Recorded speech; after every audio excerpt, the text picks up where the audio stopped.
straight from the mayor's mouth, with Matthew Dickerson from Dubbo Regional Council.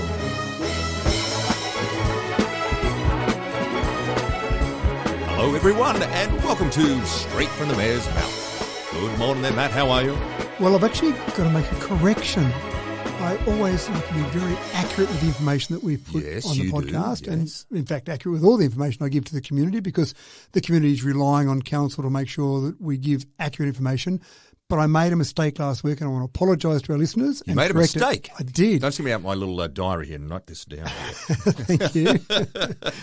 We talked last week about the Honourable Andrew Giles MP, Minister for Immigration, Citizenship and Multicultural Affairs. Yes. And Andrew Giles, I said, made a change to the Citizenship Ceremonies Code that would allow you to have a ceremony 6 days before Australia Day, before the 26th I remember January. this conversation, yes. Or 6 days after. So you had that window of the 6 days before and after. Mm-hmm. Well, that's incorrect, and I apologise. Okay. It's actually 3 days. So 3 days before or? And after. And after, okay. So you can now have the change that was made to the Australian Citizenship Ceremonies Code was that you can have a ceremony and the citizenship process up to 3 days before the 26th of January or 3 days after, or of course on the day itself. So you've got a 7-day window to be able to have that. So I made a mistake. I was thinking of 6 days, obviously, but it wasn't 6 days in total. It was I was saying 6 days before and after. Well, you're human after all, my friend. That's okay. That's all right. These things work like that. Yes. The point was, I suppose the main point that was made was that there is flexibility now to have that citizenship and ceremony before and after, but I got the number of days wrong. That's all right. Well, it's still a significant amount of time, isn't it? Really, it is. It still gives you flexibility. Yeah, that's the important thing. So I apologise, but we've put the record straight now. Oh, well, very, very good. Now, mate, let's jump straight into it. I noticed during the week that, and I think one of the great things as being the mayor, you get these opportunities to do this. You attend a number of presentations and ceremonies to help acknowledge the people in our community who are doing some incredible things. And here's a classic example of one I'd suggest. The Orana Mid-Western Police District Awards presentation ceremony. Now, you attended this during the week.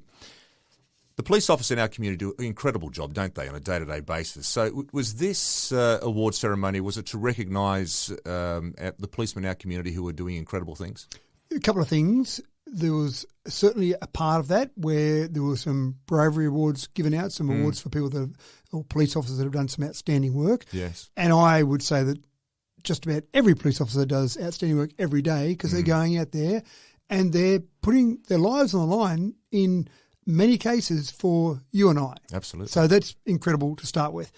So that was part of it. Certainly another part of it was some operations, some major operations that some of our police have been involved with. And we might talk about major drug operations or sting operations, that type of thing, and also some long service awards. And there was both the Assistant Commissioner Brett Greentree, who was there, and the Superintendent Tim Chin, who's the commander of the Orana Mid-Western Police District. But when Brett spoke, he said something where I thought it was actually quite significant. He said, don't feel like here's the I've turned up to work for 10 years or 20 years award. You've turned up to work and you've been there at the front line every one of those 10 years or 20 years, every day for those days you've come to work. So it's not, I just turned up to work award. It's I've still been there at the front line award. So be proud of it, because I think sometimes the police maybe give each other a bit of a hard time. Oh, you just got the 20-year award, big deal. You just turned up to work for 20 years. But no. It's a massive thing. Like you think about it today, like at any given day for a police officer, they're putting their lives on the line potentially. And you don't know. You don't know. This is the thing. You could be pulling someone over because they've run a red light. Unbeknownst to the police officer pulling them over, they may be involved in a lot more serious crime. And next thing you know, they're staring down the end of a barrel or they're under assault. There's always that opportunity for a police officer to be in danger any time. Now, one of the bravery awards I want to point out was significant in that police were first to a fire, and they were there before the fire brigade, the fire and rescue team had turned up, and there's a burning building. Someone said there's people inside. So two of the officers went in. Now, they don't have all the same equipment as the fire and rescue team do. They went in, they found someone unconscious, dragged that person out. Wow. By the time they've done that, the fire and rescue team did turn up and people said there was still someone else in there. The fire and rescue team went in and they found someone else.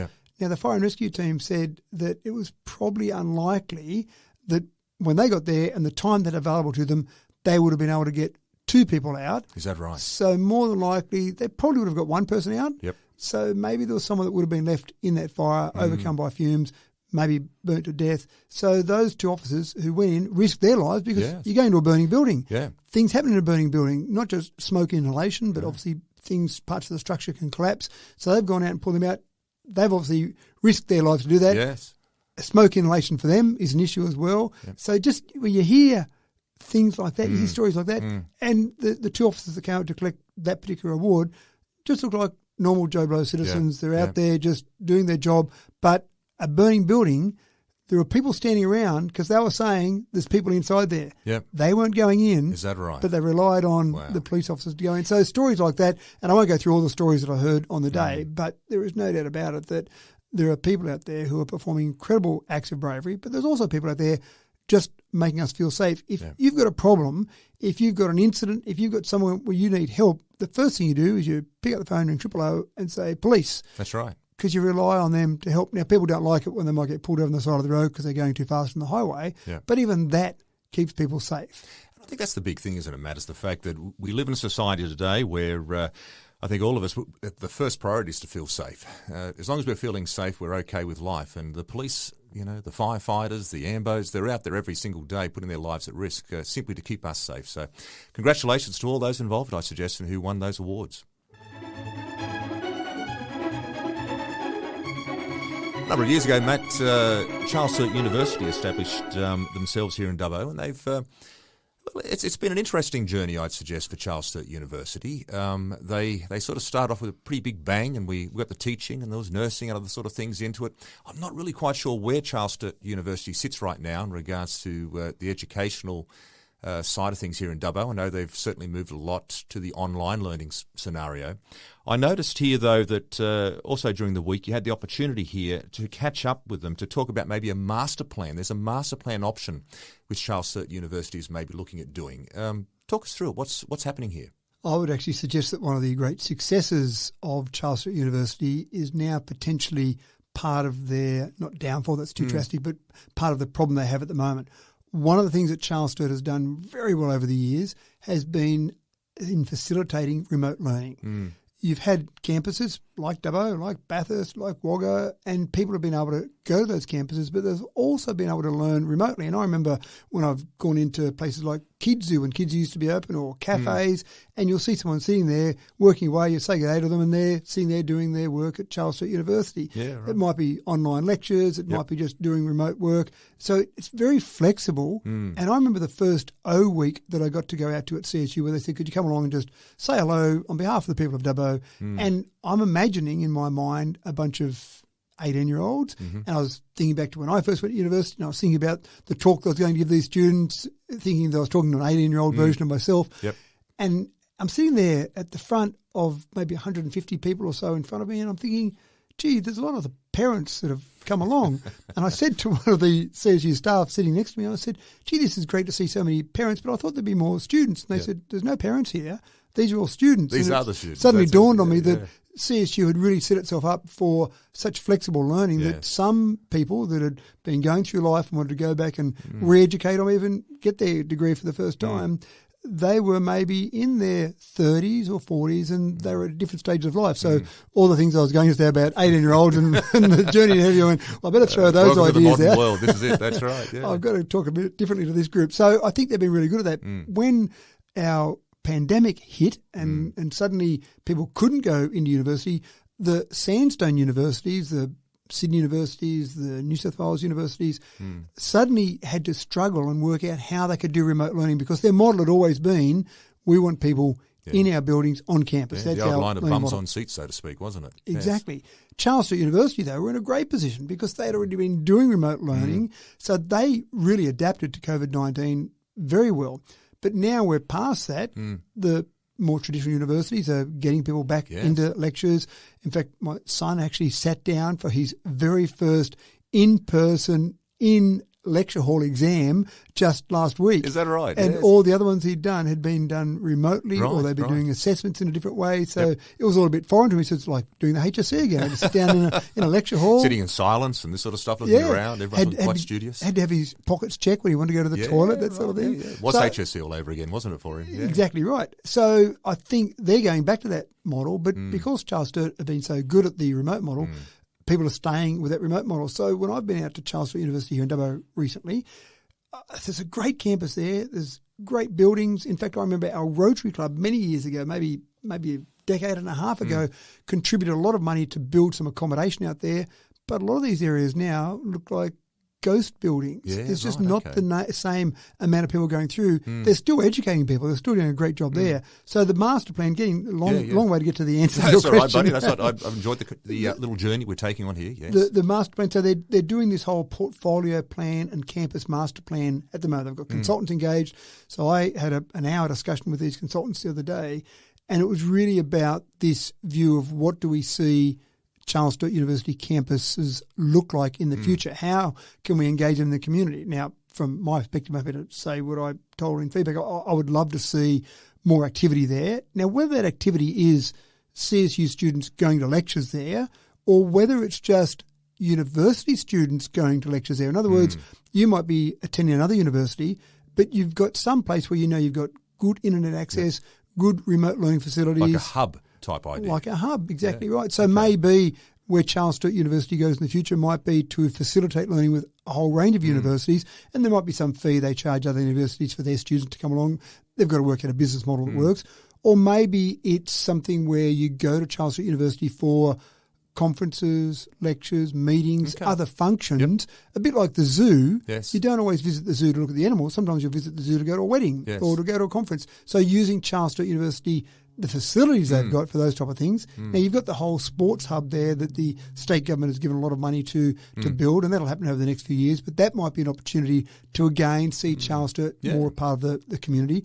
But the other thing that I think would be fantastic, and I've made this offer every year since I've been mayor, I've made the offer to both Sydney University and Charles Sturt University that I want the community to be more aware of the fact that we've got these universities here, because not everyone knows about them. That's right. So I've made the offer that I, via council, will pay for your shirts, your jerseys, whatever it is, for a sport. So go and enter a touch footy team, a netball team, a darts team, something. I want the community to see a public profiling sort of correct. thing. Yes, I want the community to see someone walking down the street with this Charles Sturt University touch footy team T-shirt on, or in the touch footy comp there, seeing it, and someone says, "Oh, why has Charles Sturt University got a touch footy team? Oh, we've got a campus here. Oh, wow," and that leads to other conversations, or people reading the results in the paper, going Charles Sturt 3 beat Sydney University 2. The CSU Ducks defeated Macquarie Raiders or whatever, that sort of thing. Yes. Yeah, all that sort of thing. So, and some of those teams have taken me up on that offer, so that the community has paid for some T-shirts, jerseys, whatever. We're talking about $200 here, but again, it gets that presence out there in the community. So getting that obvious out there. One of the things that I used to think is that Charles Sturt, when it first opened up here a couple of decades ago, would be great to hold on to our students, because many students finish year 12. You'd see lots of your students, for example, and they go off to Wollongong and Newcastle, very popular, Sydney, all sorts of places around to get their higher education. But what struck me in some visits that I made to Charles Sturt many years ago was that it was great. We had students from Dubbo there. We had students from the region. So people that were from Cobar, Burke, places like that, that maybe it was a bit too far for them to go mentally and physically or geographically to get to Sydney, they could make it to Dubbo. But I also found students from Sydney. And I must admit, the first time I met a student from Sydney, I went, oh. So they're coming from Sydney out here to Dubbo? That's right. Isn't that fantastic? And actually, the student president many years ago was from Sydney. And I went, I was kind of, well, hold on, you've got universities in Sydney, and surely you would have lots of options there. It's great you've come to Dubbo. Why have you come? And it was, well, I really like the idea of getting out to regional areas. I like the lifestyle areas. I want to be out here. And if I can go to university out here, fantastic. So it's not just people coming for jobs. Yes. It's people coming to university. For the lifestyle as well. We're probably not seeing that at the same level now. So they've got a challenge on their hands, there's no doubt about it. Well, you've raised an interesting point there in regards to it, is the fact that universities are like any other business today. It's a very competitive marketplace. You go online, you do the social line, and there's Swinburne University or this university. The online stuff is huge right now. And so obviously they have to do a master plan here to, I suggest, remain competitive in what is becoming an even more competitive marketplace. Yeah, that is exactly it. They're spot on there. It is a competitive marketplace. Lots of universities out there competing for students to go there, all across the nation, all across the world, in fact. And you've also got other things competing. It might be TAFE courses. It might be other types of education you might do. It might be cadetship. So there's a lot of competition out there.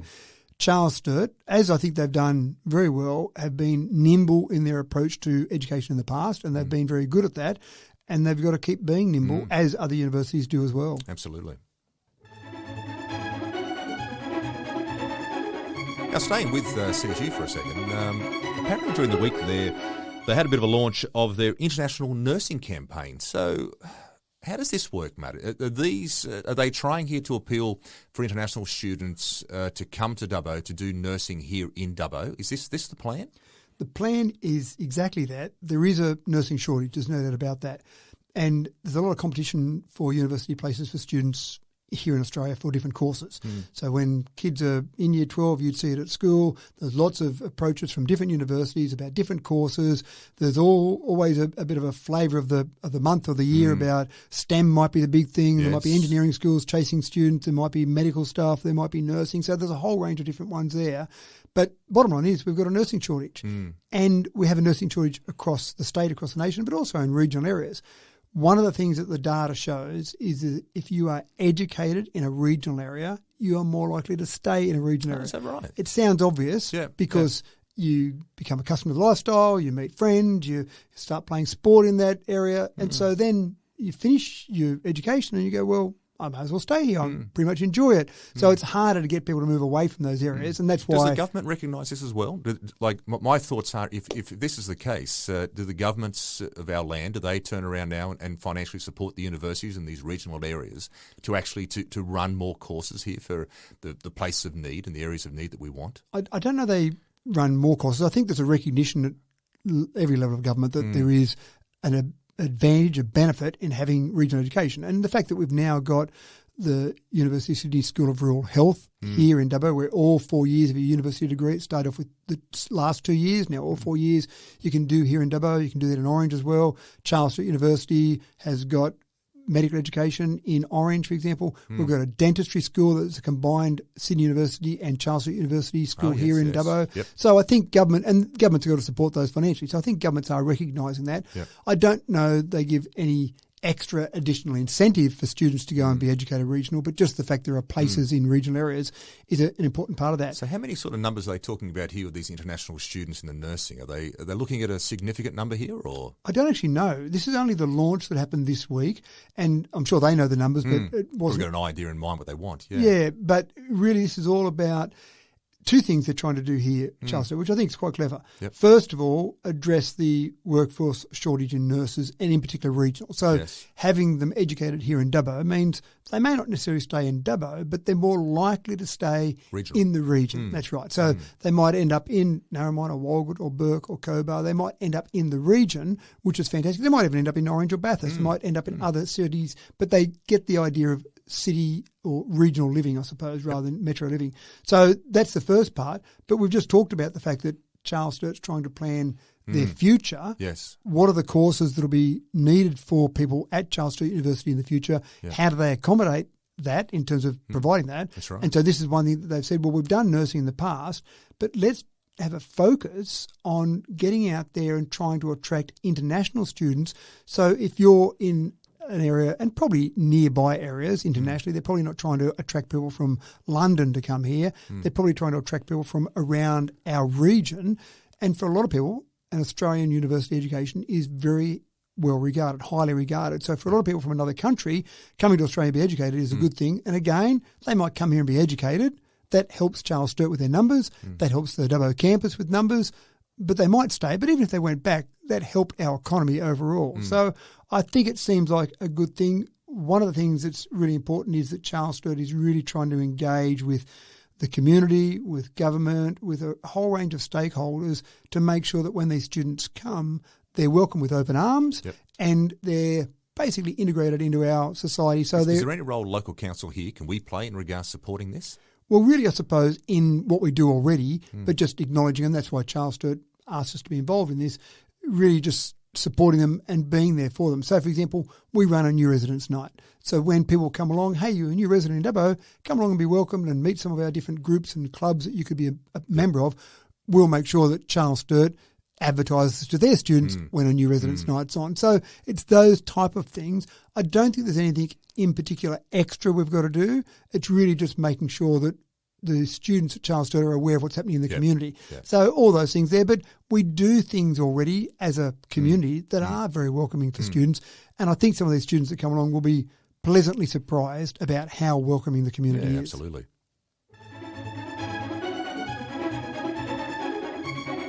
Now, we talked about this a few podcasts back. March 2024, we have a very big event coming up here in Dubbo, which is the New South Wales Bowls Championships. Now, it looks as though you had a chat to Tim Rowe, is the name, the CEO there from Bowls New South Wales. I'd suggest in regards to the planning of these state championships. So let's just sort of go back a little bit, just review to the listeners out there in regards to what's actually happening here in March 2024. Well, it's very exciting. State Championships, huge event, approximately 846 competitors. It's a great number, isn't it? It is, of competitors involved in the State Championships. Now, you can imagine for each competitor, there's going to be other people that come along, maybe one or two, maybe three or four people come along for different competitors come along. It goes over about a 2-week time frame, but it's not, you don't have 846 people here for the entire 2 weeks because there's different competitions as part of that. Yeah. Huge event, obviously, and they typically keep it around metro areas. And when I say metro, Newcastle, Wollongong, Sydney, it seems to have been focused on that throughout its entire history. So bringing it out here is the first time they've really gone what I would call proper regional. I mean, some people talk about Newcastle and Wollongong as regional, but I don't really class them. It's more provincial than it's probably regional, yes. Yeah, provincial. I like that. I'll steal that term. So I call them outer metro, but provincial I think is more accurate. So bringing it out to Dubbo is fantastic, very exciting, and also a big decision by their board.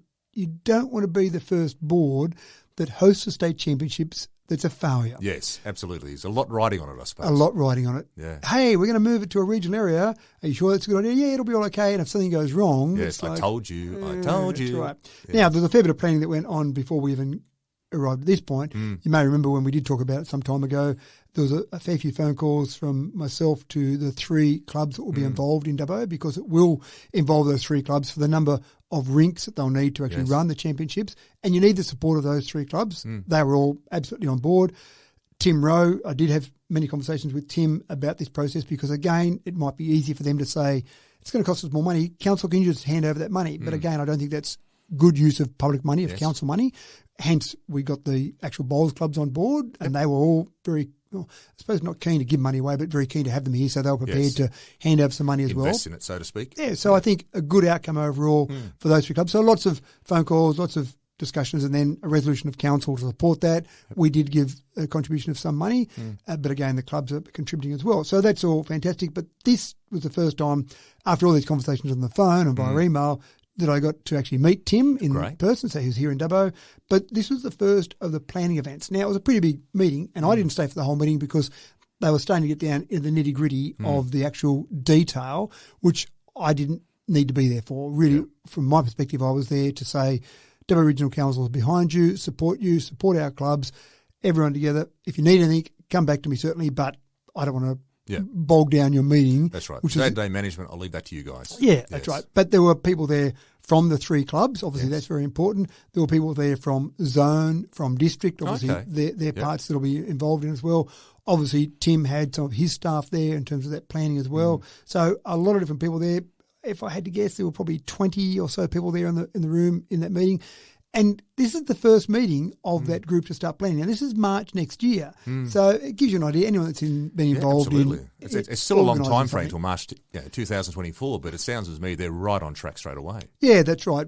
Anyone that's been involved in organising an event knows there's a lot that goes in behind the scenes. Absolutely. And that's exactly what will happen here. There'll be a lot that goes on. So we've got these, provided nothing goes wrong, we've got these state championships for 2024, 2026 and 2028. So it was a 3-year contract, but they do it every second year. So in those intervening years or those alternate years, they'll be back in Metro, maybe in Sydney, maybe Newcastle, Wollongong, but they'll basically bring them to the regional area, then back to Metro, which is fine. I'm quite happy with that. Absolutely. That means out to the year 2028, we know we've got these state championships. So that's fantastic. I just think it'll be a great event.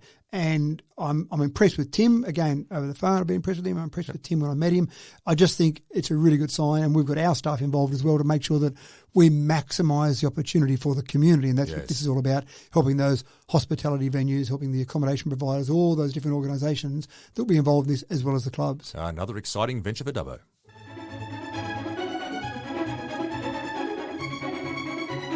That's an interesting one, Matt. Looks as though we might have some information that has finally come through in regards to the Duke of Wellington Bridge down there in Wellington. Now, this is the bridge that's created a fair bit of controversy, hasn't it, in regards to there was a bit of a plan that sort of was put into place going back a while ago, around 2018 or so, to try to do something to maybe the potential to correct the potential damage of the Duke of Wellington Bridge. Unfortunately, of course, we all now know in 2022, I think it was, the floods went through and gone through and taken away a hell of a lot of land out of this space, and now we're left with a scenario whereby the bridge is inaccessible. You cannot get onto it. There's a lot of work that would need to be done now to get this bridge up and running again. There's some figures that are sitting here in front of me, and they're big to get this fixed. So talk us through it. What's the situation? Well, let's go back in history. 6th of January 1989. A Mack truck went through across the Macquarie River at Wellington, had a low load of trailer, and it was carrying an excavator. And, of course, as people know, that excavator caught on the bridge and collapsed the bridge. Yes. So we're talking about 1989 here. So there was no crossing across the Macquarie River there in Wellington, and there was not a second easy crossing to get to. So the detour that was put in place was a fairly extensive detour to get traffic that was going from Sydney to Dubbo, for example, around. I think first of all we went across the railway bridge, didn't we? I think that was the first thing we did. Well, first of all, you had to detour back down around. Oh, it's a Mudgee Way was the first way, wasn't it? Well, I think people would go Mudgee Way, or they could also go out and come back in through Geary. So you'd go out. Yes. So you'd turn off when you get to the first roundabout, or not the first roundabout, the roundabout where you turn down the main street in Wellington, you'd go across the Bell River there, and then you'd go out that way. Yes. So there were a couple of different ways you had to go, but they added a fair bit of distance, obviously. Then, and I don't remember what order this was in, but the Army put a pontoon bridge in. Pontoon, yes, the floating pontoon. And also the railway bridge, where it was a bit dangerous, that one, because yes, that's right. I remember going over it a few times. Yes. You had to stand or stop at the gates and wait and make sure there were no trains, and it wasn't like a that's railway right. crossing. The trains were still running. That's exactly right. You were driving across a bridge that trains potentially could be coming along as well. Yes. So there was that put in place, and then in 1990 there was a low-level bridge put in that you didn't have the normal crossing. You'd turn when you got to that normal crossing from the Wellington side, you'd turn left, you'd go down Gabolian Street, and there was a low-level crossing, then took you across on the other side of the river through Montefiores and then back onto the Mitchell Highway. So that was in 1990, that bridge was built. When they then constructed the new high-level bridge, and they did that bridge without having any structure over the top, so you wouldn't have that problem again. The crane coming through, knocking down again. That's right. Yes. Then the low-level bridge was there and was left in place. I don't know how much traffic was going across that bridge. We don't have any accurate counters that were on the bridge at the time, but that was fine. Well, the bridge was built. We may as well leave it there now. Yep. No need to go and pull it down because it's doing its job. That's right.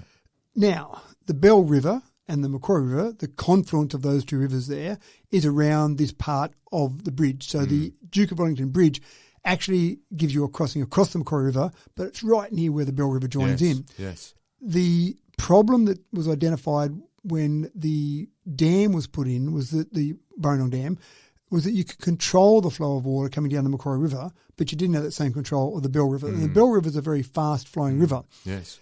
That meant that you started to get more erosion at that confluence because you had different levels of Macquarie and the Bell River from time to time because of the dam. Now, I'm not complaining about the dam. The dam's a great thing, but it led to more erosion. Council back in 2018 was given a report that was done around a whole range of spots in both the Bell River and the Macquarie River that talked about some of the things that might need to be addressed. And we're familiar with the redirection of Tracker Riley now to move it further away from the river where you get the part after the Temple Street Bridge. Yes. And that, again, was one of the areas identified in the report that maybe some work needs to be done there to shore that up. The other area was at this particular confluence. And the report in 2018 that was given to Council said, and I quote from it, a high priority, severe erosion along approximately 270 metres of bank up to 10 metres high. Erosion since 2005 has retreated by up to 38 metres. So greater than 3 metres per year. Amount of erosion, isn't it? It is. And attributable to flood events in 2010 and 2016. So it wasn't as if it was eroding at 3 metres a year on a nice even scale when you had flood events like 2010 and 2016. Certainly impacted on it, absolutely. That's right. That created more erosion. Top of the bank is now within 40 metres of Gabolian Street, and erosion has the potential to impact on the road and the low-level Macquarie River Bridge within possibly 10 to 20 years. Options are monitor and act when closer to the road, or decommission low-level bridge, or relocate bridge further upstream, or undertake substantial bank stabilisation works of either tow revetment or approximately 15 deflector structures with upper bank reprofiling. So there were some options there. Now, Council chose not to take any action. There were some options there in that report in 2018. They chose not to take any action. And you may say that was reasonable because the report said it was about 10 to 20 years. Yeah. You might have also said in 2019 might have been the perfect time to do some work because we had the drought, a severe drought. And the best time to do some work in a river is obviously when you've got lower flows. Lower flows. That was back then. Now, no one can say what's going to happen a few years later. No, that's right. We're not Nostradamus. No, that's right. So there was no action taken. End of 2022, as you said, there was some severe floods, lots of rain, and then you ended up with the severe erosion that occurred maybe ahead of when people might have expected it to occur. So that report, 2018, excuse the pun, but that's water under a bridge now. We've got, I couldn't help it, I'm sorry. Boom. We've got the future to look at now. Yes. Now, you're quite right. We cannot access the bridge at the moment because of that erosion and the riverbank has fallen away. It would have been significantly cheaper to fix the problem when we still had the riverbank there because we would have been able to do some deflectors or put some sort of treatment in place there where you could stop further erosion happening. Prevention's better than cure. Absolutely. We're now looking at some options, and we've had a workshop on this, but we've got no resolution of council yet. And the options were, we had four main options. One was do nothing, just leave it as it is. We might spend a little bit of money just tidying up the area, making it safe, making sure that people don't go across that. Which is still a genuine option. It is a genuine option when you consider some of the other options that I put to you. Look at some of these figures I'm looking at. Yes. And the genuine option is there. And the report that we had, a company by the name of SMEC did the report. They said that if you do nothing, you'll continue to erode that because you're turning the Bell River into the Macquarie River. The natural flow of water is going to be to go straight ahead. If you do nothing, you're going to keep eroding that riverbank there. And sure, at the moment it's up to where the bridge is, but you keep eroding that, it's going to keep chewing away that land there. So not a great option, but you could do that option. The next three options all involve some big sums of money. You could decommission the bridge, remove the structure, but then do stabilisation works. Or you could decommission the bridge altogether and retain the structure. So rather than remove it, just leave it there and undertake stabilisation works, or reinstate the bridge and the road access and do the stabilisation works that you need to do. Now, all of these sound like good ideas. They all involve stabilisation works. That's right. And that's the expensive part. The bridge itself, we've had that analysed and we've had the report come back now that says the bridge structurally is intact.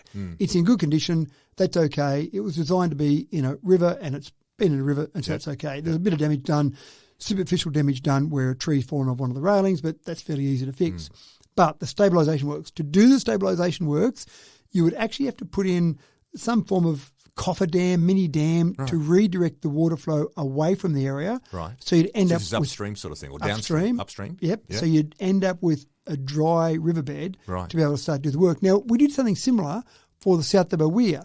When we put the rocks in downstream of the weir, because we'd had unfortunately, some deaths that had occurred there, they put the coffer dam in. I remember walking along the riverbed on the downstream side of the weir, you're sitting there basically looking at the face of the weir, or walking around on that ground there, and they put that coffer dam in to basically allow them to put all the I'd assume rocks you'd have to there. do that during fairly dry times, though, wouldn't you? You couldn't do it That'd during... be preferable, Yeah. but you would obviously put it in so they can withstand whatever happens during the construction process. Yep. So they'd have to put in some type of dam there. Then they'd have to build out the riverbank again back to at least where it was, maybe a bit further. Reclaim the area like Dubai or something. Exactly right. Like you're building an island in Dubai. Yeah, right. Reclaim the area. And then you'd put in something like a gabion wall or some type of structure that would withstand the water hitting it there, and basically some rock structure in place there. So this is not even rebuilding a new bridge or anything like that. This is just simply making sure that we're not going to have the same problem again.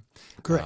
And what sort of money we're looking at here? So if the best option would be obviously have that bridge being used again. Yeah. So that option is $21.6 million. It's a big figure, isn't it? If we just decommission the bridge, left the structure there, but said, let's not worry about a road interface there, but we'll have to fix up the actual riverbank there, $21.4 million.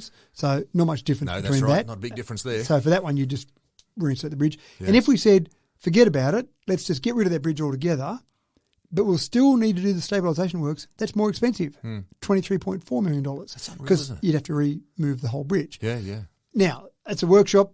At this stage, it's all a discussion. Yep. We'll have a report come through to council, and we'll make a decision on what to do next. Now, we don't have a lazy $28 million sitting around. Well, budget restrictions are not going to enable us to sort of spend that sort of money. So obviously you're going to have to go out and try to outsource this funding. So would you go to state government to look at them as saying, hey, cap in hand, please support us here, or what's the plan? There is a thing called disaster recovery funding. Okay. After you have a disaster, i.e. flood, then you can go to the state government and say, we need the money for this particular project to fix it up. And we've also talked about betterment processes in terms of take this, whatever it might be that's been damaged, but let's not keep repairing that same thing over and over and over.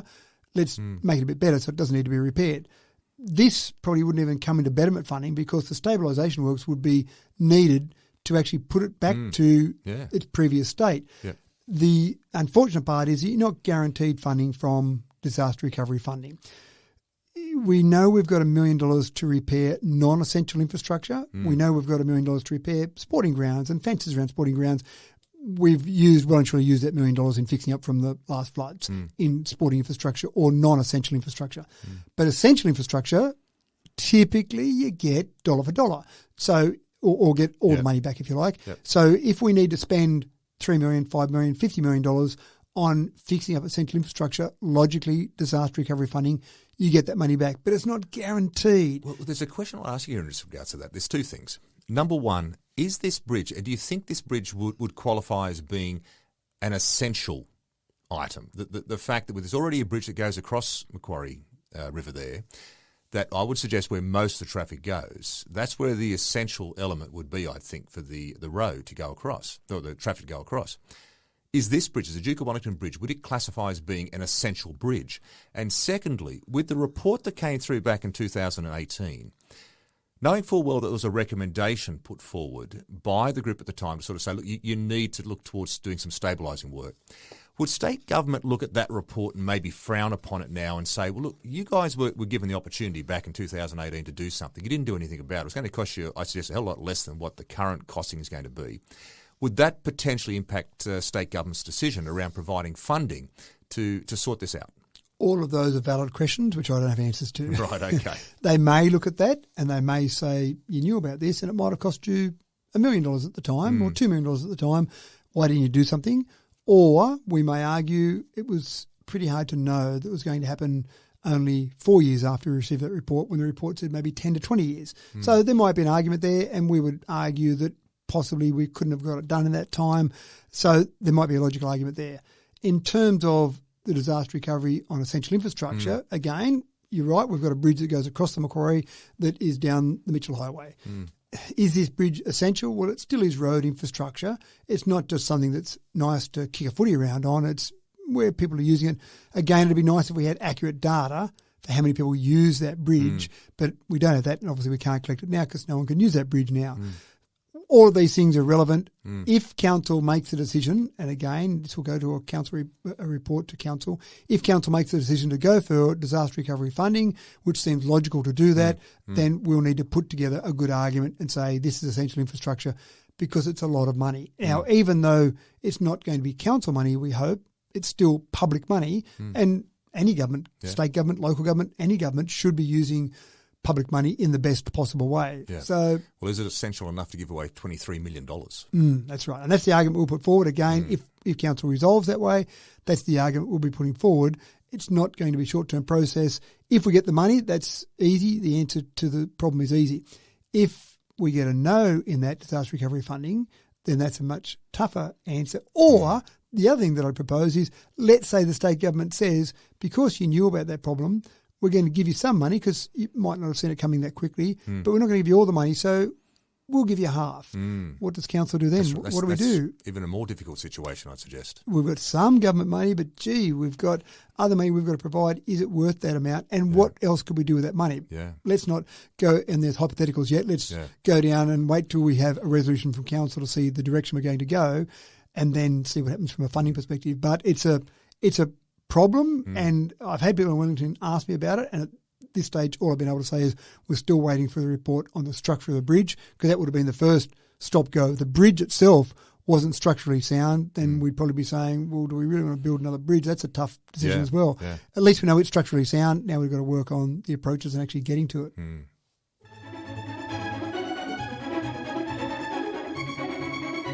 I noticed also there, Matt, last Thursday night, as part of the workshop, there was some council code of conduct training took place. So, you blokes, you've been in trouble, have you? What's going on? No, not at all. One of the things that's essential with the state government, they've actually said that you need a whole range of training courses when councillors are first elected, which is great. I think it's fantastic.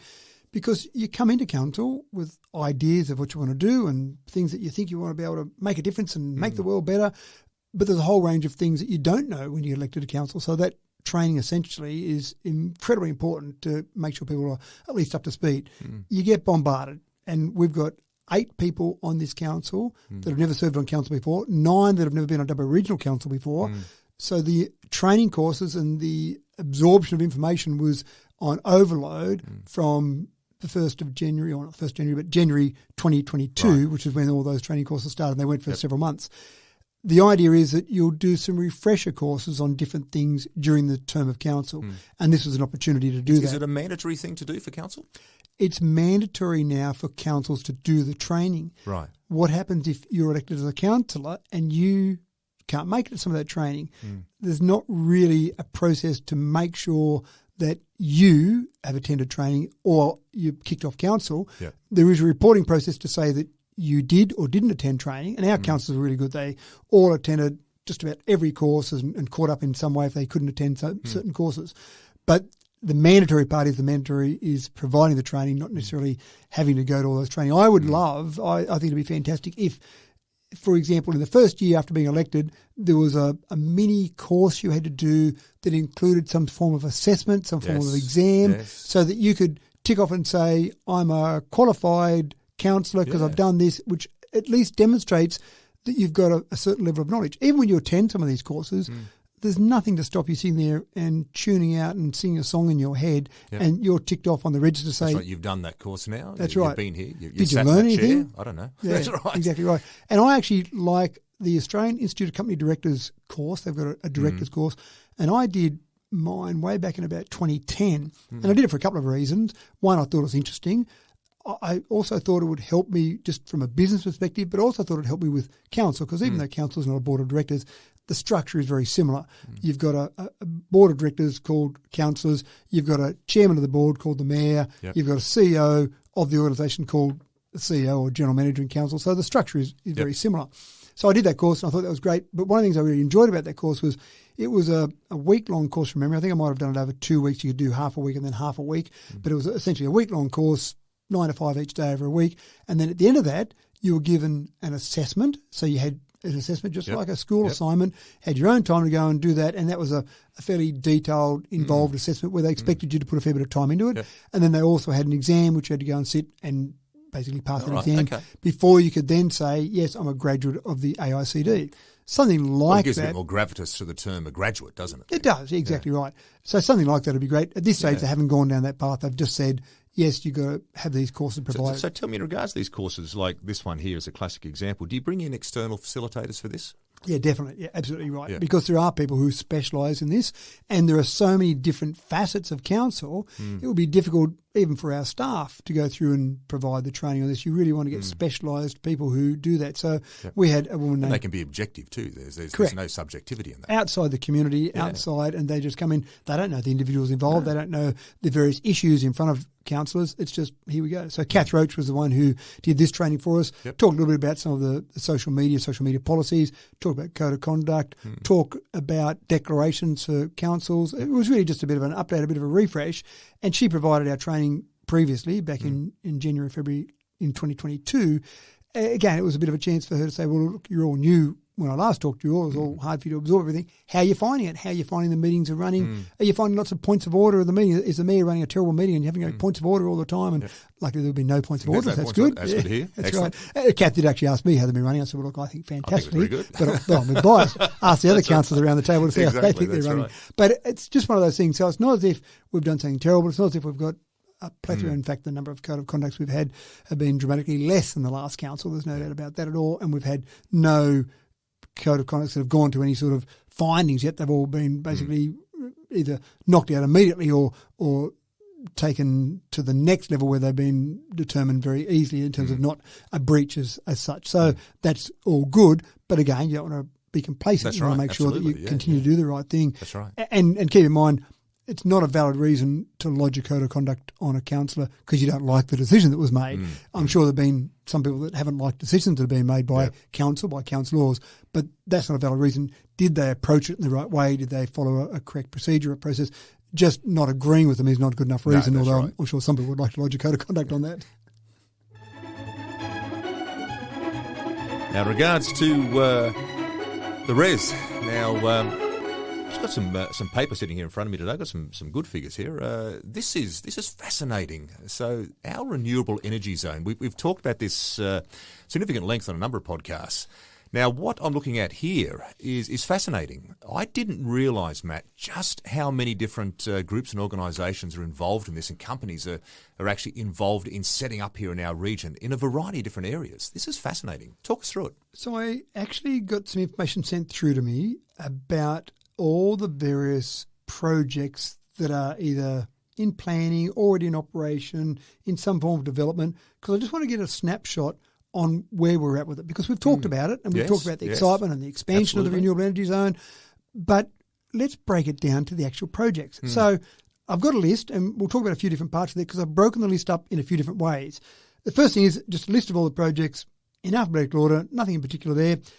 37 projects in this, adding up to 11.5 gigawatts. Now, the first thing you're going to say to me is, hold on, we talked about the expansion to 6 gigawatts. How can it possibly be 11.5? Right. Well, we'll get to that in a minute. So I was going to say we're already doubling our figures from last week. That's right. I'll leave that dangling for a moment because I've broken Keeping up, us all in suspense. That's right. I've broken up the figures in a few different ways.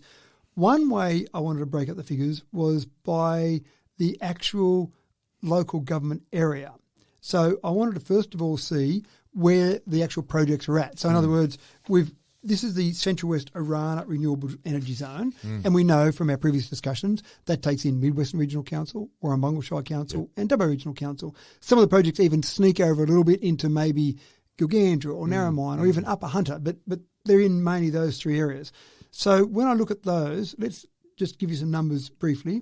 If I look at Dubbo Regional Council, and keep in mind that when I say Dubbo Regional Council, these are Dubbo Regional Council. Some of them might sneak over the border into Warrumbungle, for example, or even Mid-Western, but mainly Dubbo Regional. We've got 18 projects that make up 5.5 gigawatts. Wow. For Dubbo Regional Council. Now, you look at Mid-Western Regional Council, 10 projects making up 2.8 gigawatts. Yep. When you go to Warrumbungle, only 4 projects, but they make up 2.9 gigawatts. Oh, okay. So there must be major projects up there. Yeah, they've got a one particular wind farm that's about 1.3 gigawatts, Yeah, wow. so that's fine. Then you've also got, in Narromine, for example, 4 projects that makes up 0.2 gigawatts. Okay. And technically they're not part of the RES, but I'll get to that in a moment. And Gilgandra, they've got one project that's just in their area at the moment, which is a small project, 0.04 of a gigawatt. So that gives you a bit of a breakup just by local government area to give you some sort of So context. our region around here, what you're sort of saying, is seems to be by far the biggest region in regards to what the output's going to be. Yeah, that's absolutely spot on there. So that's one part to look at. Then I thought it might be worthwhile looking at the different projects in terms of whether they're connected to the RES or not. Now, this is being a bit pedantic here, but I think it is important to be pedantic around it because the RES technically is only the projects that connect to the new transmission lines. It hasn't really officially started yet, the RES. Is that a fair assumption?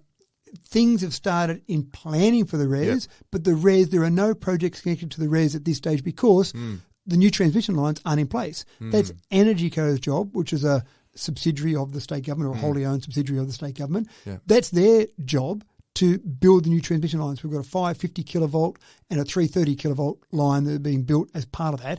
And when you connect to those new transmission lines, that's when you are technically part of the RES. Right. But right now, though, there are operations out there. There's solar farms, there's wind farms that are already operating, that are already putting energy into the system. So currently, Matt, what have we got going currently that is already contributing to the RES, to do the actual input here of electrical systems? So and this isn't necessarily an operation yet. I'll get to that one in a moment. But these are all the projects that are not considered part of the RES versus the projects that are. So it's a good way of putting it. Okay, let's look at that. The projects, and again, these are in operation, development, planning, etc. The projects that are not part of the RES, 26 projects making up 4.3 gigawatts. And then the RES projects, the ones that are technically part of the RES, 11 projects, 7.2 gigawatts. Wow. So now that 11.5 gigawatts I talked about before, that starts to make a little bit more sense because the 6 gigawatts for the RES is just the RES. That doesn't include the 4.3 gigawatts that I just mentioned there. So the 7.2 is still a little bit more than the actual RES on a technical viewpoint. But again, we're talking about different projects here that mightn't all go ahead or maybe the size will change of those. So there's some different parts of that there, I suppose. So that's an important part. The other part I thought was worthwhile breaking it up are the different style of projects. You've got solar, you've got wind, but you've also got battery. And some of those batteries... So the battery one, are they just simply storage-based? Correct. Okay. So the 6 gigawatts we talked about is 6 gigawatts of production. I'm not sure, but I don't know this 100%, but I'm not sure that they would actually count the battery projects in that because that's not really producing electricity. No. That's storing it. Yeah. So if I look at the breakup of those, in battery projects, there are 7 battery projects, 2.3 gigawatts of storage, of output. So that's not gigawatt hours. That's maximum capacity output when those batteries are used to the maximum capacity. And it probably would make more sense to have those rated in storage capacity, but at the moment I've only got them in actual output capacity. In terms of solar, 22 projects making up 4.2 gigawatts. Okay. And in wind, only 8 projects, but they make up 4.9 gigawatts. Yeah, right. And wind projects do seem to be often larger. So is it fair to say then the wind projects potentially produce more electricity? Is that the way it rolls? Only because of the amount of area that you need. Okay. So when you talk about wind projects, you put one wind turbine up, that can produce 3, 4, 5 gigawatts even. Yeah. Solar, you need a large area for that. Yeah. So you'll probably find that the projects, and again, 22 projects versus 8, but more out of the wind because, again, some of those solar projects are taking up large chunks of land. For the listeners out there who may be getting a little bit confused by all the figures and that we're throwing here at them, you know the solar farm that's, as we're heading out of town on the Mitchell Highway from Dubbo heading towards Wellington on the right-hand side. Now, that's what I would look at that and I say, that's a decent size solar farm there. So what sort of energy output is that producing? What are we looking at? Well, that's a good question, and I'm just going to find it very quickly. I'm pretty sure that one's called the South Keswick Solar Farm. Right. And on my list here, South Keswick Solar Farm is listed there in operation, which is Yep, that would make sense. Not part of the res, that would make sense. Yep. And that's owned by Neon Australia, Neoen. Yep. And that's producing 15 megawatts. Look at that. Isn't that amazing? Like, and we're talking here gigawatts, which is 1,000 megawatts. Is that correct? Correct. So when you look at the other project that's a light source BP project, as you go from Wellington across to Mudgee, you'll see that project on the left there before the jail. The existing one, I've often talked about that as a 200 megawatt solar farm. Yeah. Now, on the list that I've got here, it actually shows that particular one as being, I'm pretty sure that's the right one there, 174. So I talk about it in 200 megawatts. I know when I went out there for tour one day, they talk about 200. Right. They might have just been rounding up. But so that one, to give you that idea of that size, 174 on my list here. It's saying Light Source BP, formerly First Solar, Wellington Solar Farm in operation. So that would be the right one there. So 174. Wow. So it gives you an idea of the size of when I look at that project now there on the right-hand side heading towards Wellington, it's a baby project, really. Yeah, it is. It's just a little baby. Yeah. The other one that I thought would be worthwhile mentioning, which might give you an idea of the scale as well, is I broke up the list. This is the last part of the breakup for this particular part. I broke it up into projects that are in operation right now, that are in development. So they've probably had their approvals finished and they're basically doing the planning of the rollout or the construction, whatever it might be, and then ones that are still in planning. So in operation right now, we've got 7 projects in operation and they're making up 0.6 gigawatts. Is that right? That's it. That's it. In ones that have got the project stage is called development. So again, largely I think that the planning would be finished for those and they'd be approved and they're just doing the construction or the planning for that. Yeah. 13 projects, 4.1 gigawatts. Now, of those 13 projects, only 3 are technically part of the res. Right. So they've got the development approval done. They might even start construction, but they're not going to actually produce power on the grid until the res part is done, till the transmission lines are done. So that gives you an idea there. Now, the ones that are in planning stage still, 16 projects, 6.5 gigawatts. And there's one other that's only at feasibility stage, so that's only 0.3 of a gigawatt. You can just sort of almost picture now and imagine just how big this is going to get. Yeah, That's very amazing. big. And I think still very exciting. Absolutely. One of the highlights every year here in Dubbo are the Rhino Awards. Now, the Rhino Awards are run by the Chamber of Commerce, and it appears as though during the week, Matt, you had a chance to catch up with the Chamber of Commerce, and they're well and truly into the Rhino Awards planning. So how's the planning going, and are we getting plenty of people voting and nominating and buying tickets and all those sort of things this year? I do have a regular meeting with the Chamber of Commerce, which is great. I think that's really important that the council and the Chamber of Commerce, not called Chamber of Commerce anymore, Dubbo Business Chamber. My bad. They've changed their name. No, that's my fault as well. I still say Chamber of Commerce. And so we have regular meetings, and the topic of discussion this week when we met was around the rhinos, because they're very much in the rhino season at the moment. Yes, that's right. And so entries have closed, the judging has started, but they were very impressed with the number of entries they received, up on previous years. So that's good. That's great. A good show of strength from our business community. Yeah. And the ones where they're doing voting, so when people can vote for their favourite person with a smile, get your phone or out, tradie, do a little Zappo on it. Yes, exactly right. I'm not sure if that's the technical term, Zappo, but I'll run with that. So they're impressed with the number of entries they've received by that as well. Good. So that's a good show. But it's also good just to get a bit of a snapshot of the business community in general, and the general feedback from the Chamber around the business they deal with is that still very strong from our local economy. That's fantastic. Right. Yep. Also, the problem that we know that we've identified that we talk to state government a lot about is the skill shortage. There are definitely people screaming out for more employees. Businesses screaming out across the board. Yeah. But one really interesting thing, and again, this is why it's great to have discussions with different groups such as the Business Chamber, there's a bit of a flow of people coming back looking for some part-time work. Now, when you've got interest rates rising and you've got people that have got their home loans, for example, they're working their job, they're going on okay, then their repayments start to go up a little bit. Their weekly or monthly repayments start to go up a bit. They can't necessarily earn extra money at work. They've still got their fixed wage there. What do? Do they sell their house, get out of it? Do they try and work out other ways to reduce their spend? Sure, but they also look at ways to make more money. So you're finding some of these businesses that need more employees now, and hospitality is one I'm thinking of in particular. They're actually finding a few people coming back and saying, Do you have some nighttime work? Do you have some weekend work? Yeah, right. I need to just generate a bit of extra money because I want to. My home loan's gone up by $50 a week. If I could just get one shift on a weekend, well, that's it. I've covered my extra home loan repayment.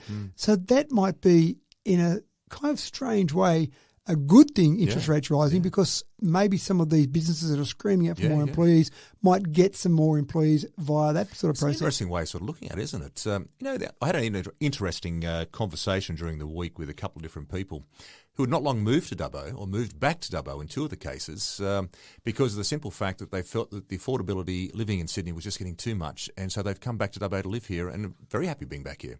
Well, and that's exactly it. You want people to be moving back here. You want people to be really happy to be here. Yeah. One of the reasons we say to people to move here is affordability. Yeah. Median house price, actually, it's gone up. The latest figures I saw had the median house price at $540,000, which still seems expensive in what we might consider prices in the past from Dubbo prices, but it's still a lot cheaper than Sydney. Oh, absolutely. So affordability is important. Yes. But again, you've probably got that option if you live in a regional area to be able to work your normal job. Yep. And then maybe there are some opportunities to get some weekend work easily accessible. I think that's the important Working part. opportunities as well.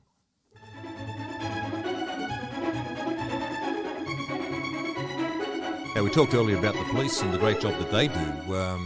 I noticed here, Matt, that last Saturday you went to the Burrabadine Brigade's 75th anniversary. That's a wonderful achievement, and I noticed the fact here that you also were part of out there. These guys are recognising the long service of so many of their members out there. So how did it all go? Yeah, fantastic. And again, I do really enjoy going out to the Rural Fire Service. A bit like the discussion we had with the police before. You've got people out there who are risking their lives, and in many of these cases, these are volunteers as well. Yes. And if you look at the Burrabadine Brigade, I'll say that again, the Burrabadine Brigade. It's a tongue twister. It is a bit. They've only got 35 in the brigade. Doesn't sound like a lot of numbers, but they've responded to 178 incident calls in the last year. Isn't that impressive? It is impressive. And you say they're all volunteers. Well, there are some. The vast majority of it would be there are some people paid in the Rural Fire Service hierarchy. I can't tell you who and what. I don't really mind that much because I think they're all doing a great job putting their lives on the line, going out there and doing things that I don't want to do, but I'm glad that someone wants to do it. That's right. So that's important. But yeah, there were 21 long service medals given. There were people there that I saw receiving these that had 10, 20, 30 and 40 years of service. Isn't that impressive? You just said 35 people and 21 of them have just got long service awards as well. Yeah. Wow. One life membership was given. Yeah. So Paul Metcalf was given life membership. But again, I just think it's one of those things that we don't appreciate enough. Some of these people that are in the emergency services, and I don't care what it is, I don't care, those frontline services, they all are doing great work in different ways. And some people prefer one over the other. That's fine. That's their own choice. But the fact that they're doing it, that they're out there, I've said many times that if I'm going to be in an emergency, if I'm going to have a traffic accident, if I'm going to have a house fire, if I'm going to have something happen to me, I want it to happen out here in this area because I've got a lot of confidence that there's going to be someone there to help me out. So on behalf of the community, thank you to the Burrabadine Brigade. I just want to say Burrabadine again. Thank you to the Burrabadine Brigade, but also thank you to all of those first responders. What great work they do, and I'm glad that they're out there. Hear. Let's go a couple of reminders here, Matt, which I'd like to mention to our listeners about. The first one is in regards to the call for residents to express their opinions on our trees and if council regulations are needed or maybe need a bit of tightening up in this area. How does this work, Matt? What's happening here? I know we talked about this briefly here on a podcast tour back. Is council looking at putting in some more tighter regulations around the nature of the trees in our town and the size of them and what needs to be lopped and chopped? So there is a tree preservation order that we have now, but that's got a significant tree register. You've got to register a tree on that to have it protected by council as such, or have to get permission to do anything to that. Some people in our community would argue that that's not strong enough, and so that's where this has come from, that it's going forward to ask the community what they think. There are some councils that have various conditions in place. If you've got a tree over a certain diameter or over a certain height or various conditions, then you've got to get permission from council to do something with it, and it isn't acceptable just to say, I'm a bit sick of the leaves that might drop. It's got to be danger to some other infrastructure, for example. It's impacting underground pipes, or it's doing something that might create some danger for humans or property. We're actually going out there now, and that's exactly why you brought this up, I assume, because we're seeking opinions from people to say, we're looking at our process now, a tree preservation order. We've got one in place. Is it good enough? Give us some feedback. If we put one in place, what sort of size tree should it apply to? What sort of fee would you be happy to have applicable? Because there'll be some admin fee if you want to make an application to take some branches off a tree or knock a tree down. There'd be some admin fee associated with that. So the reminder is really go to Your Say. If you just Google Dubbo and Your Say, that's where we've got a common platform for all of these things now when we're asking for community feedback. And we're really saying, give us your feedback, tell us what you think, let us know, bottom line, before we go and make any decisions about this. Has this come from, like I know you mentioned the fact is that the Tree Preservation Society groups in town who are obviously keen to want to preserve some of our bigger trees and more established trees maybe, I'm not quite sure.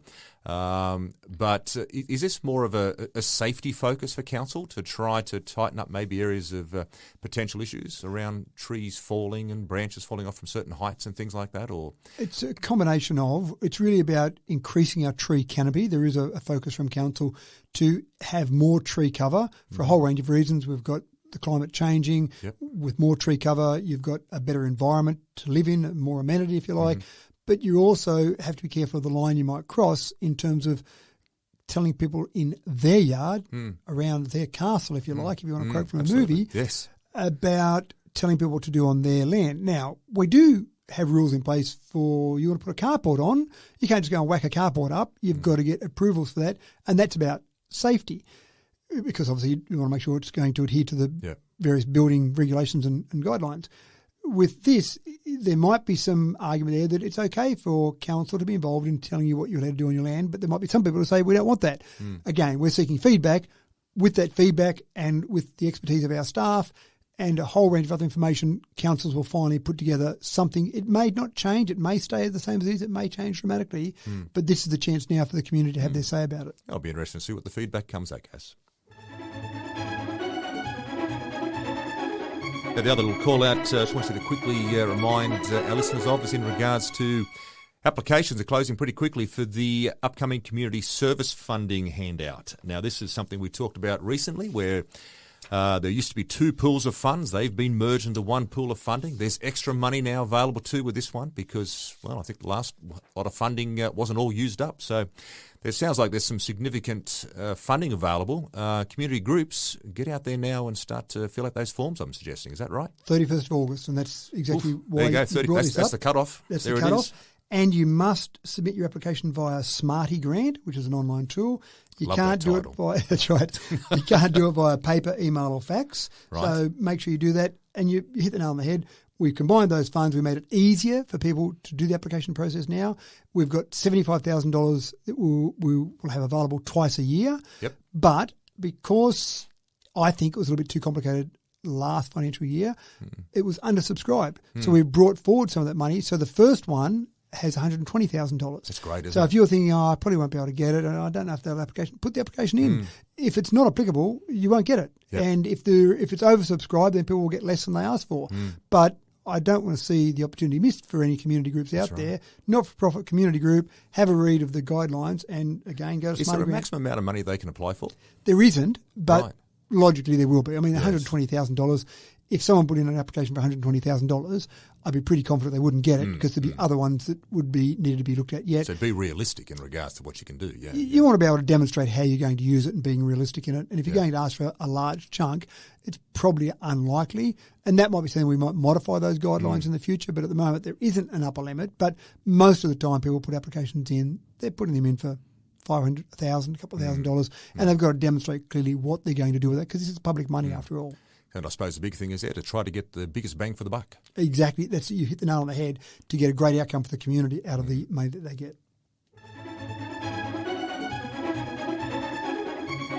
Now, you're a braver man than me, Matt, because next Friday night, we're still August here, by the way, we're having the Vinnies Sleepout, and this is going to be at the Dubbo Jail, and I see the fact that you're going to be heading on down there with your winter woolies. I suggest probably 3 layers of pyjamas, plus the beanie, plus the everything else. I'm pretty sure Dubbo is still going to turn on their typical freezing type conditions for you there, maybe a -2 or 3 for you maybe. I haven't checked the weather yet, but you're not giving me great confidence. And I must admit, I do prefer the warm weather rather than the cool weather. So we've got 3 councillors at this stage: Matt Wright, Yes. Shimley Shouter, and myself. Good on sleeping you. out. That's fantastic. We've got the CEO Murray Wood sleeping there. I must do. Good. Yeah, Yes, Julie yes. Webster from the jail. I think at this stage there's about 15 people registered. And again, it's one of those things. Really, it's trying to show that we might be in touch a little bit with people living homeless, but it's not really, because I know I've got a warm house to go home to if I need to. When we get up in the morning, we can go have a nice shower and have a nice meal. So it's not really, because there are people out there who are living on the street and they don't have that option. Generally struggling, that's right. That's right, that they know they can go and get a warm house or have a nice shower or get a nice feed. So it's a little bit we could do, but the main part of it is a bit of fundraising as well. Look, I'm sure it'll be... So there's fundraising involved? Exactly right. And I will, obviously there's no point giving a long link on the podcast itself verbally, but I have got the link on the, when people, wherever they get their podcast from, and it's got the description of what's in this particular episode. I've got the link in there as well, brilliant. so people can go there. It's all done through Vinnies. This is basically the whole idea of like a CEO Sleepout that you see in Sydney sometimes. yes. It's the same model as that. Yep. I'm glad they're doing it towards the end of August rather than maybe a bit earlier, because maybe it warmed up a little let's bit. hope that -3 prediction doesn't necessarily come through. Thank you. But look, I think it's a good thing just to be involved in the community and it's a great get out there and do that. And I'm sure there'll be a bit of fun on the night, but I'm not looking forward to being cold, because I'm sure it will be cold. Planning on doing parkrun this morning, are you? Well, I'm going to try and drag a few of them down there to park run Saturday morning afterwards. Fantastic. I might get maybe a second or two closer to you next week. Well, you might see a bit chilly in the morning. Speaking of running, of course, the next Sunday we've got the Dubbo Stampede coming up. So are you going to run the Matt in the Stampede this year? I will. I'm going to do the half marathon. I would love to do just the the half marathon. this year? Just the half. Oh, good on you. I've only done That's one marathon in my life, and that was one that was enough. But I just don't have the time. I'd love to do another marathon, but you need the time to train properly How's for a the marathon. training going? I didn't realise you're even training for a half marathon. That's Well, I'm not really. That's the thing, because I reckon you can right. get away with a half marathon without training too much, and you'll be sore the next day. The best I do. I'll just stop you there for a second. I like the way you just put that. You can get away with doing a half marathon and just feel a bit sore the next day. Well, I do a bit. I do a little bit of running for park run. So Yeah. I think if 5Ks. Yeah, that's right. I think if you can run 5Ks, though, my attitude will be, I'll run 5Ks, and then I might even stop for a second and go, right, I've done a park run, and then I'll start another park run and do another park Just run. do and 4 of them. Yeah, that's right. Do 4 back to back. So I think that'll be okay. And again, look, I'm sure I'll be sure. I'm sure I'll be sore. Yes. But yes. again, the marathon, the one I did do, I had to have a bit of a training program to build up to that distance. 42 kilometres is a long distance. Yeah. And I don't think you can wing it, but I reckon I can wing it to a certain extent with a half marathon and get away with it. So I'm hopefully. impressed by that. I truly am. That's wonderful. I'm Well, going I'll to keep tell an you eye that- out for you then. I'll tell you in a couple of weeks' time whether or not I've been able to win it. But it is a great event. Yes. And last year, you may remember that they couldn't run the full normal course because Shibble Bridge was closed. Was that the floods last year? Exactly Probably, right. wasn't it? Yeah, there were a couple of the low-level bridges, pedestrian bridges closed. Yeah. And it was a bit out and back last year, so it wasn't as exciting for people to do it. But this year, back to their normal course, which was great, out Obley Road, round the whole Trackarati, then a loop around the zoo. That's the half marathon. The 10Ks does a bit along Obley Road and around the zoo. The 5Ks does just around the zoo. I'm sure there's still entry spots left. They typically have about 3,000 people. Oh, it's a wonderful experience too to it's be a great part experience. of. You know. But running around a zoo as well, that's pretty cool. Oh, So absolutely. Yeah. You might have a lot of time to absorb the animals while you're struggling along there towards the end. But I'm sure the animals, if they could, would be scratching their heads and going, "What are these What humans are they doing today?" they're not made for this sort of That's running. right, you idiots! Stop it. But look, great event, great organising committee. And I love the fact that they do roll over the organising committee on a regular basis. The 3D printed toilet will be not officially open, but will be operational by then because the half marathon and the marathon go past that. Oh, right, okay. So that'll be at least available for people to use on the day. There we go. So again, get involved if you can, volunteer if you can, whatever. But I think well done to the group there that have got, again, a whole lot of organising to do for that. I'm sure they've been organising that for a long time, but well done to them and well done to all the people that are going to be involved and participate. Yes, and best of luck to you for the 21Ks as well. Yeah, thank you. All right, mate, it's time now for the Limerick of the Week. So, every week I ask you the question, what have you got for us this week? Well, a lot of different things to choose from, but I thought with our first responders, given the fact we've got some action at the Burrabadine Brigade on Saturday night and then our police during the week, so I just thought let's talk about our first responders in our limerick this week. So maybe it's a little bit more serious than normally my limericks. You know, I always try and make them a little bit amusing, question mark. But this one's a bit more serious because I just think they do some great work. So, very good. Here we go this week. Burrabadine Brigade, strong and true. And Dubbo's police, a steadfast crew. In bushfire or crime, they're there every time, dedicated to helping everyone of you. Oh, well done. Yes. Now, I can't be laughing at that. That was a bit more serious this week, but that was wonderful, as per usual. Well, folks, that just about wraps us up for another edition of Straight from the Mayor's Mouth. Just one last plug before you go. We're talking about Australia Day ceremonies. We've got our council meeting this week. So make sure you get the chance to talk to your local councillor about the decisions that will be made about when we'll be holding the ceremonies in Dubbo and Wellington. Yes. So that decision will be made this Thursday night. Thursday? This Thursday at council. Well. So I'm glad you PS'd me on that one. That's right. very good. If you get a chance, just talk to your councillor and tell them what you think about it because, again, I think that's an important thing to make sure you have your say before that. Yeah. So on you go, sorry. No, mate, no, that's all fine. So, again, take 2 on this one. Until next week, everyone, take care. Straight from the Mayor's Mouth with Matthew Dickerson from Dubbo Regional Council.